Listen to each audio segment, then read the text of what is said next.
Hello दोस्तों, अक्सर हम देखते हैं कि ज़्यादा मेहनत करने वाले लोगों के पास ज़्यादा कुछ नहीं होता है। वे अपना जीवन यापन भी बड़ी मुश्किल से चलाते हैं। वहीं दूसरी ओर कुछ अपनी बुद्धि के बल पर जीवन में बड़ी से बड़ी चीज़ें हासिल कर लेते हैं। तो इस संबंध में मैं आपको एक कहानी सुनाता हूँ। कहानी शुरू करने से पहले यदि आपने इस चैनल को सब्सक्राइब नहीं किया है तो सब्सक्राइब करें। तो चलिए शुरू करते हैं। एक बुद्धिमान राजा था। उसका काफ़ी बड़ा साम्राज्य था। उसके राज्य में प्रजा हर तरफ से खुशहाल थी। राजा को अपने उत्तराधिकारी की तलाश थी। उसके 3 बेटे थे। राजा इस पुरानी परंपरा को नहीं निभाना चाहता था कि सबसे बड़े बेटे को ही गद्दी पर बिठाया जाए। वह सबसे बुद्धिमान और काबिल बेटे को सत्ता सौंपना चाहता था। इसलिए राजा ने उत्तराधिकारी के लिए तीनों की परीक्षा लेने का फैसला किया। राजा ने तीनों बेटों को अलग अलग दिशाओं में भेजा।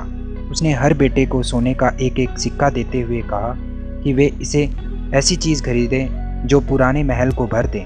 पहले बेटे ने सोचा कि पिता तो पागल हो चुके हैं, इस थोड़े से पैसे से इस महल को किसी चीज़ से कैसे भरा जा सकता है। इसलिए वह एक मैखाने में गया, शराब पी और सारा पैसा खर्च कर डाला।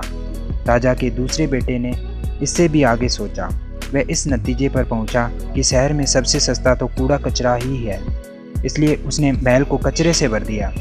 तीसरे बेटे ने 2 दिन तक इस पर चिंतन मनन किया कि महल को सिर्फ एक सिक्के से कैसे भरा जा सकता है। वह वाकई कुछ ऐसा करना चाहता था जिससे पिता की उम्मीद पूरी होती हो।